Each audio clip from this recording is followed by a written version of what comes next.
Alhamdulillah, Alhamdulillah Rabbil Alamin. Wassalatu wassalamu ala asrafil anbiya'i wal mursalin, imamil muttaqin, qaidil mujahidin, syafi'il mu'minin, yawma la yanfa'u malun wala banun illa man atallaha biqalbin salim. Asyhadu an la ilaha illallah wahdahu la syarika lah, wa asyhadu anna sayyidana wa nabiyyana Muhammadan abduhu wa rasuluh.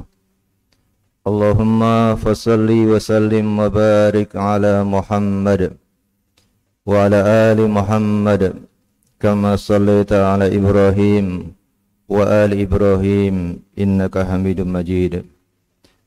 Ma'asyiral jamaah, ma'asyiral mu'minin wa zumratal mu'minin rahimakumullah. Usi nafsi wa iyyakum bitaqwallah faqad fazal muttaqun.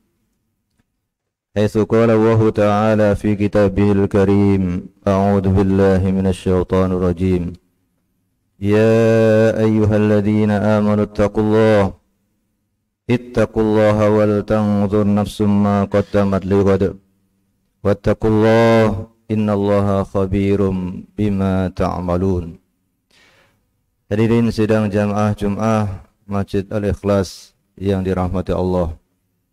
Alhamdulillah pada siang hari ini Allah Subhanahu wa taala mentakdirkan kita hadir di majelis yang mulia ini dalam rangka untuk menegaskan jati diri kita sebagai hamba Allah dan sebagai khalifahnya, yang tentu kita punya tanggung jawab untuk beribadah kepada Allah Subhanahu wa taala, untuk memperbaiki kualitas iman kita kepada Allah Subhanahu wa taala, yang pada akhirnya setiap kita akan kembali kepada Allah dan akan dimintai pertanggungjawaban di hadapan Allah Subhanahu wa taala.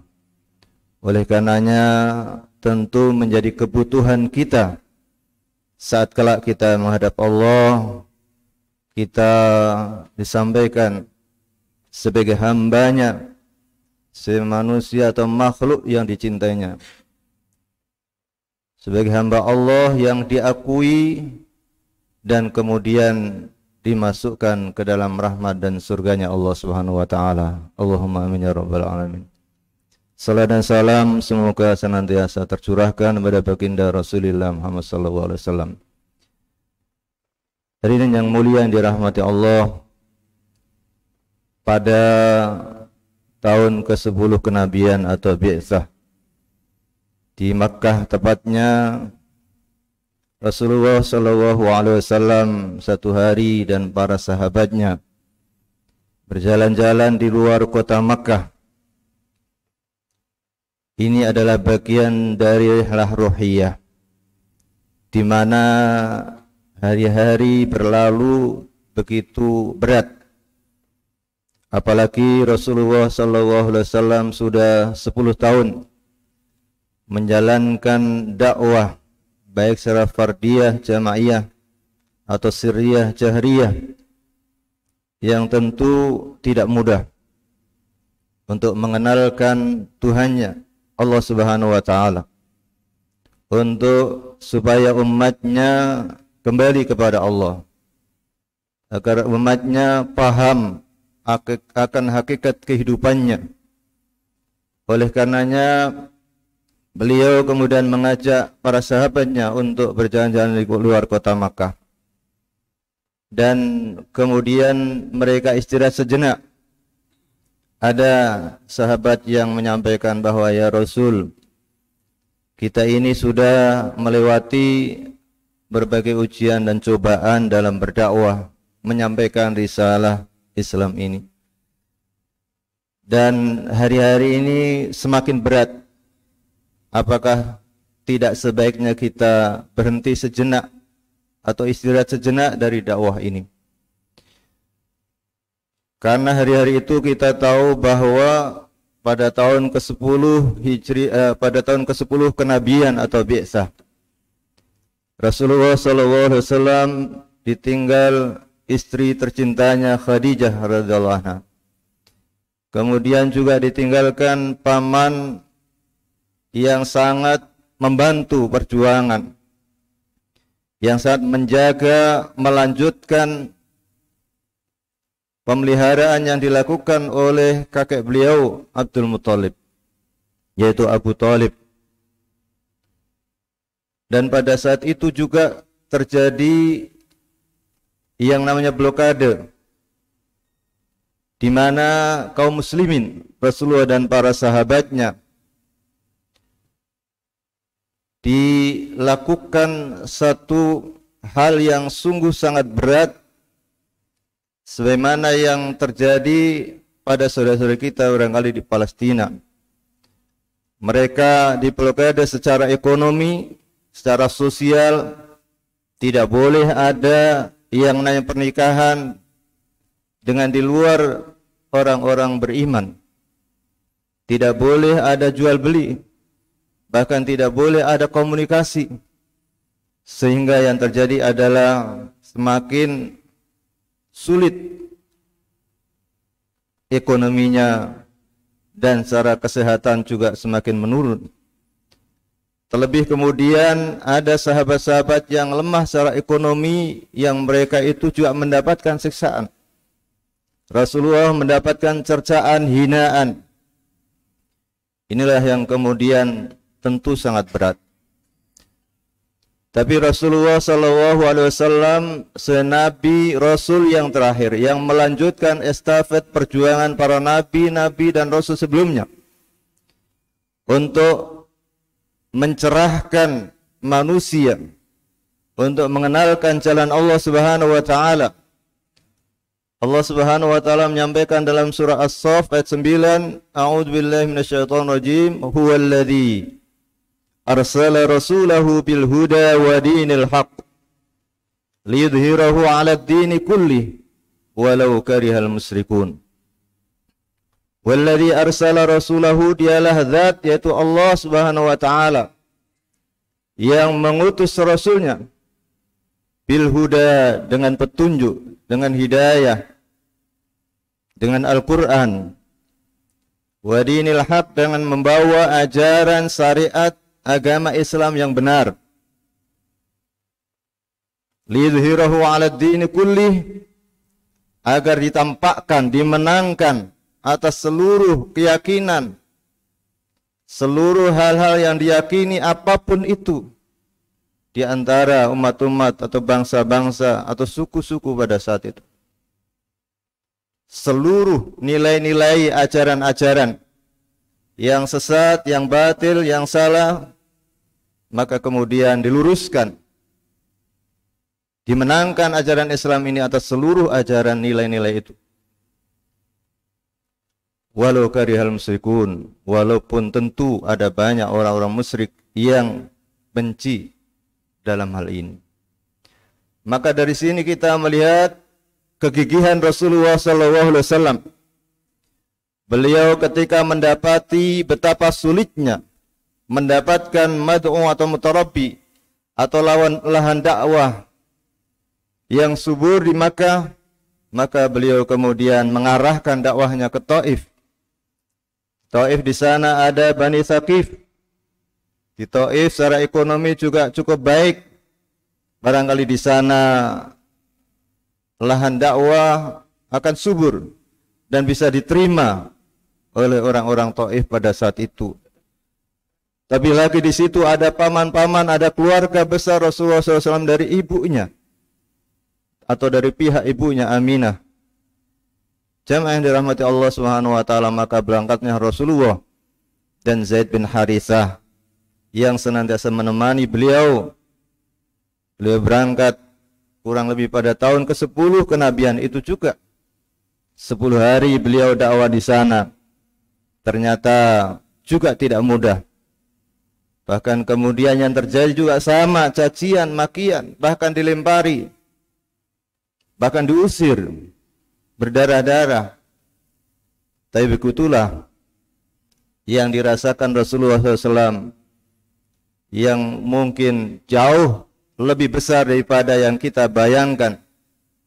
Tapi Rasulullah SAW di antara doanya adalah Allahumma hdi qaumi fa innahum la ya'lamun. Ya Allah, berikanlah petunjuk pada mereka kaum ini, karena sungguhnya mereka ini belum tahu, belum sadar, belum paham. Itulah hakikat dakwah yang dibawa oleh Rasulullah SAW. Oleh karenanya dakwah dan tarbiyah ini tidak pernah berhenti.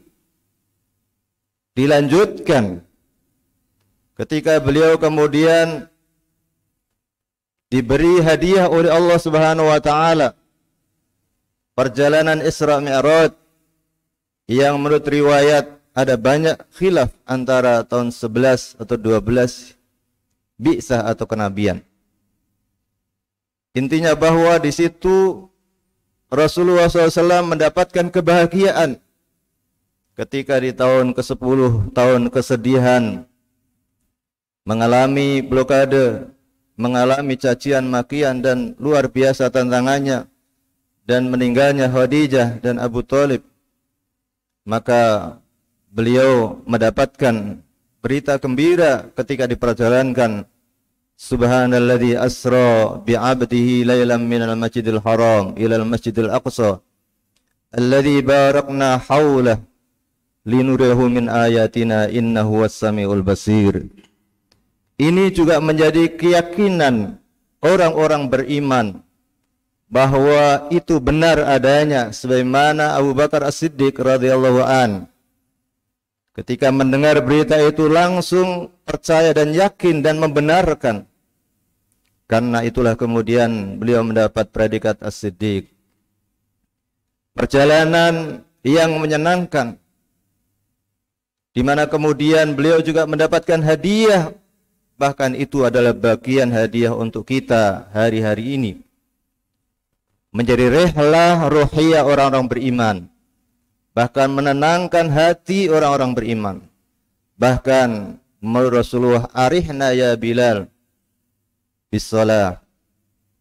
Rasulullah SAW merasakan, menyadari bahwa itu adalah bagian dari rekreasi, rihlah ruhiyah, ilmiah bagi orang-orang beriman. Ketika kita menjalankan sholat, di situ ada aqwal, ada bacaan, ada af'al, ada gerakan, dan gerakan itu menghasilkan barakah, dan bacaan itu ada doa-doa. Maka lahirlah ketenangan bagi orang-orang yang menegakkan sholat, apalagi kemudian sholat 5 waktu secara berjamaah, ikhtiar secara maksimal, belum lagi ditambah zikir, doa, dan sholat-sholat sunnah yang lainnya.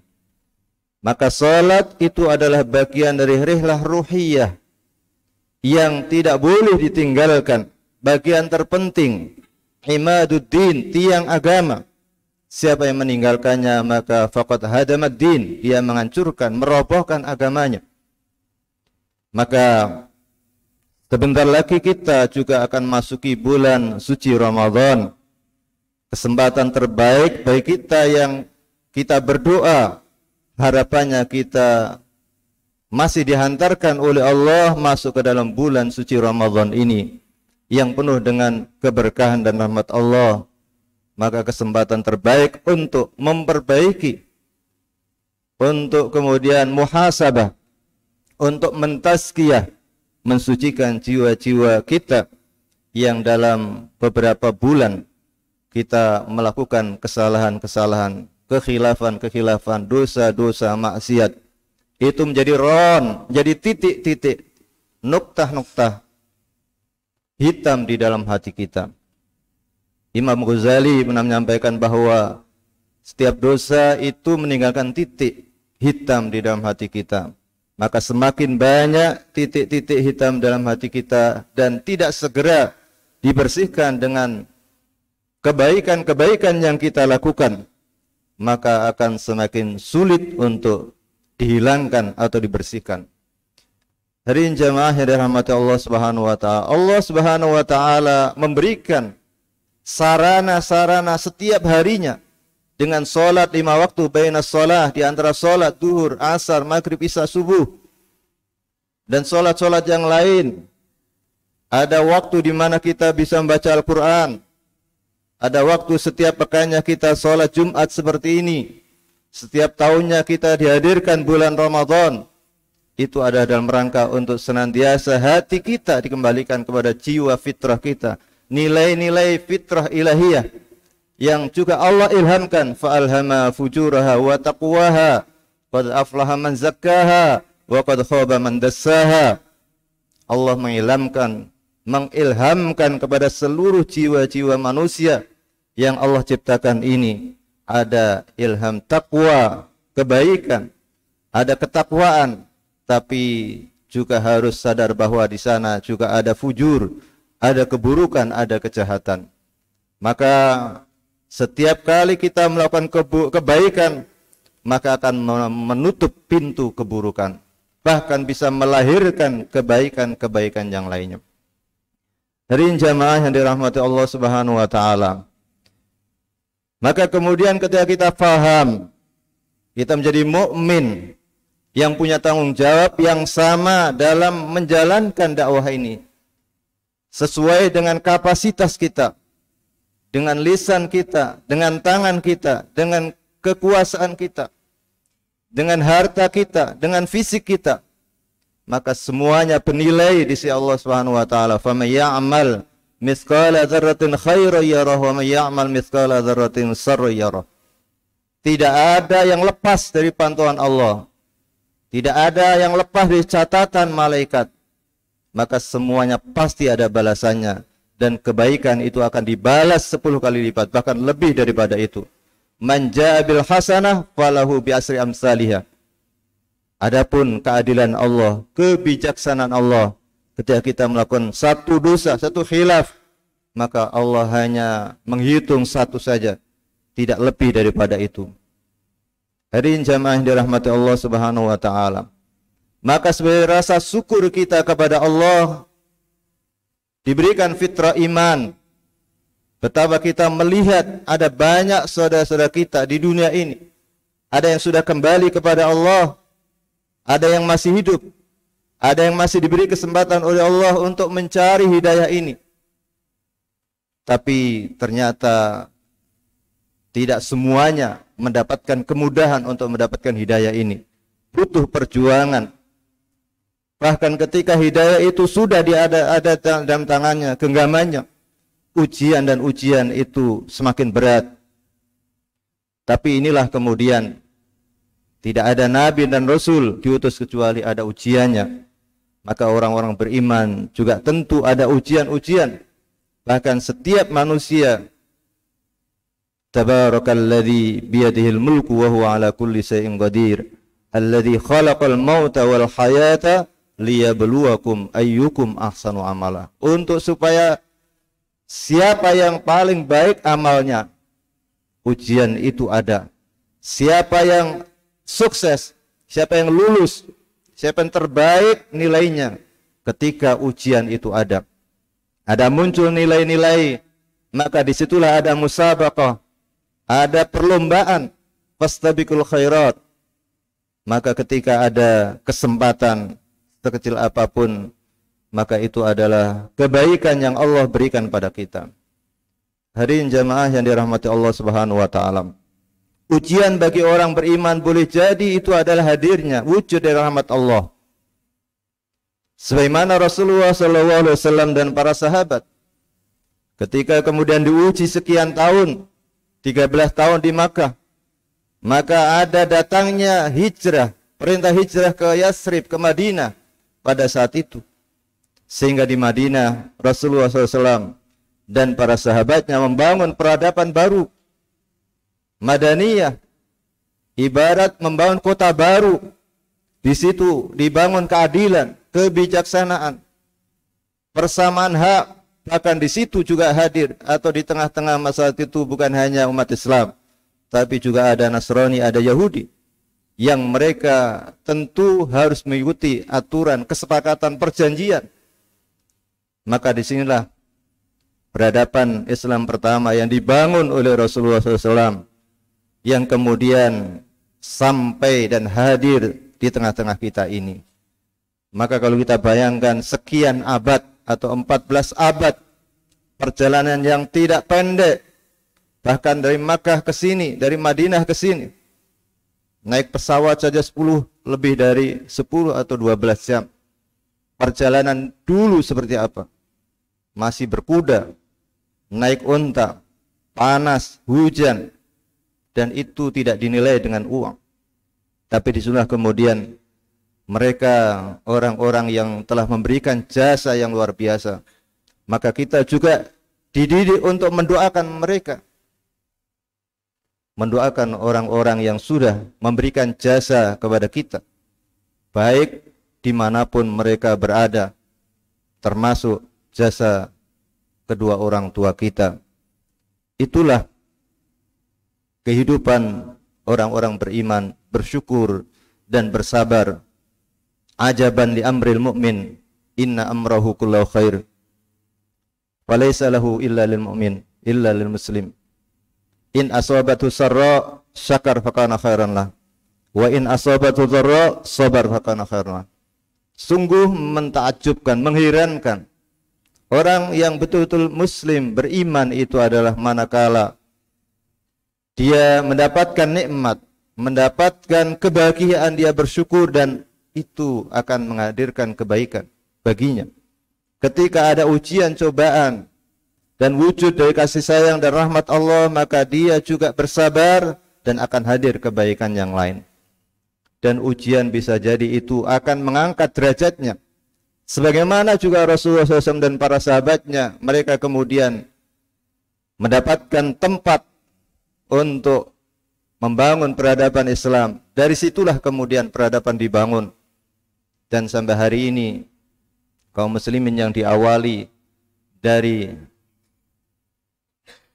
Abu Bakar radhiyallahu an, Ali bin Abi Thalib radhiyallahu an, Khadijah radhiyallahu anha, Zaid bin Harithah dan para sahabat-sahabat terus dari beberapa orang ini kemudian hari ini sekian miliar orang beriman kepada Allah Subhanahu wa taala.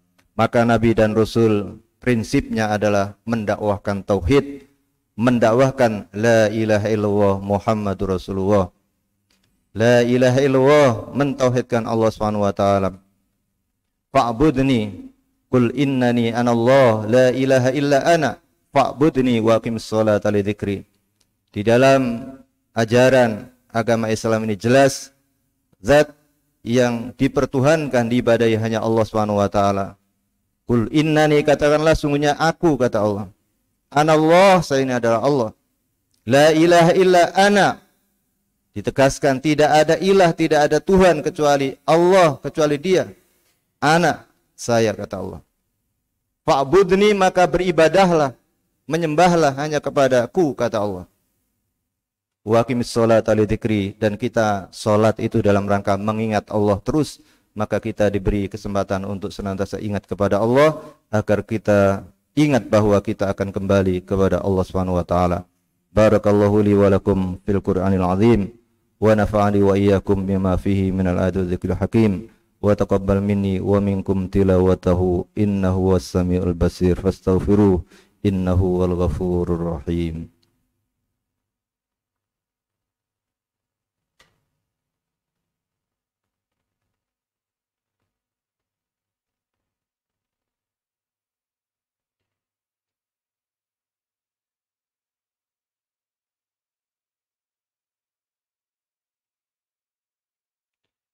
Innal hamdalillah nahmaduhu wa nasta'inuhu wa nastahdihi wa na'udzu billahi min shururi anfusina wa min sayyiati a'malina man yahdihillahu fala mudilla lahu wa may yudlil falan tajida lahu waliyyan mursyida. Asyhadu an la ilaha illallah wahdahu la syarika lah wa asyhadu anna Muhammadan abduhu wa rasuluhu alladzi la nabiyya wa la rasula ba'dah. Amma ba'du fa ya ibadallah usi nafsi wa iyyakum bi taqwallah faqad fazal muttaqun. Ya ayyuhalladzina amanu taqullaha haqqa tuqatih wa la tamutunna illa wa antum muslimun. Wasiat takwa, wasiat terbaik dalam sejarah manusia, karena mengingatkan kepada Allah dalam rangka untuk kembali kepada Allah. Maka ketika kita mewasiatkan kepada anak turun kita, wasiat terbaik adalah wasiat takwa. Ya ayyuhalladzina amanu ittaqullaha haqqa tuqatih. Bertakwalah kepada Allah sebenar-benar takwa. Wala tamutunna, tidak boleh kita sekali mati kecuali dalam keadaan orang-orang yang berserah diri kepada Allah, mengakui raditu billahi rabba wa bil islami dina wa bi Muhammadin sallallahu alaihi wasallam nabiyya wa rasula. Maka ada kebahagiaan, ada kenikmatan yang bisa dirasakan setiap saat, karena setiap saat kita bisa kembali kepada Allah, setiap saat kita bisa sholat, setiap saat kita bisa berdoa kepada Allah Subhanahu wa taala, kita bisa membaca Al-Qur'an. Artinya ada banyak peluang kebaikan, ada banyak kesempatan, ada banyak kita mengharap mencari ridho Allah, minta kepada Allah. Waktu-waktu yang mustajabah juga ada. Maka ketika kita membaca Qul huwallahu ahad, katakanlah Allah itu satu, esa, Allahus samad, Allah tempat bergantung, tidak ada yang lainnya. Tidak ada yang bisa mengantungkan kepada ayahnya, ibunya, orang tuanya, pamannya, temannya, sahabatnya. Karena pada saat nanti Allah Subhanahu wa taala sampaikan, di mana pada saat itu setiap jiwa akan membawa dirinya masing-masing kembali kepada Allah dan diminta pertanggungjawaban dari Allah Subhanahu wa taala. Maka semoga kesempatan yang kita dapatkan, waktu luang, kesehatan, yang itu adalah bagian dari nikmat Allah, semoga Allah hadirkan hidayah, hadirkan rahmat, barokah, baik umur kita, rezeki kita, ilmu kita, amal kita, sehingga kita istiqomah di atas jalan iman ini, dan pada akhirnya kita berharap kelak kita mendapatkan rahmat dan surganya Allah, bertemu dengan para nabi, para rasul, manusia-manusia pilihan yang terbaik, dan itulah kemenangan dan itulah kesuksesan yang hakiki. Kita berdoa kepada Allah Subhanahu wa taala, innallaha wa malaikatahu yusholluna 'alan nabi. Ya ayyuhalladzina amanu shallu 'alaihi wa sallimu taslima. Allahumma shalli 'ala Muhammad wa 'ala ali Muhammad. Hamdan syakirin, hamdan na'imin. Hamdan yuwafi ni'amahu wa yukafi mazidah. Ya Rabbana lakal hamdu kama yanbaghi li jalali wajhikal karim wa 'azmi sultanik. Allahumma ighfir lil muslimin wal muslimat wal mu'minin wal mu'minat al ahya'i minhum wal amwat, innaka sami'un qaribun mujibud da'wat wa ya qadhil hajat wa ya ghafir dhunubi wal khati'at. Rabbana la tada' lana dhanban illa ghafartah wa la hamman illa farajtah wa la daynan illa qadaitah wa la hajatan min hawaijid dunya wal akhirah illa qadaitaha ya arhamar rahimin. Allahumma arinal haqqa haqqa warzuqna ittiba'ah wa arinal batila batila warzuqna tinabah. Allahumma adfa' 'annal ghala wal waba wal fahsya wal mihan wasyada'id wal mihan ma dhahara minha wa ma batan min baladina hadha khasa Indonesia wa min buldani amah wa min buldani muslimina amah birahmatika ya arhamar rahimin. Rabbana dhalamna anfusana wa illam taghfir lana wa tarhamna lanakunan minal khasirin. Rabbana la tu'akhidna in nasina aw akhtana. Rabbana wa la tahmil alaina isran kama hamaltahu 'alal ladzina min qablina. Rabbana wa la tuhammilna ma la taqata lana bih wa'fu 'anna waghfir lana warhamna anta maulana fansurna 'alal qaumil kafirin birahmatika ya arhamar rahimin. Allahumma ighfir lana wa li walidina warhamhum kama rabbawna shighara. Rabbana hab lana min azwajina wa dhurriyyatina qurrata a'yun waj'alna lil muttaqina imama. Rabbana atina fid dunya hasanah wa fil akhirati hasanah wa qina adzabannar wa adkhilna jannata ma'al abrar ya aziz ya ghafar ya rabbal alamin. Wa sallallahu ala sayyidina Muhammad wa ala ali Muhammad walhamdulillahi rabbil alamin. Ibadallah, innallaha ya'muru bil 'adli wal ihsani wa ita'i dzil qurba wa yanha 'anil fahsya'i wal munkari wal baghi ya'idukum la'allakum tadhakkarun. Aqimissalah.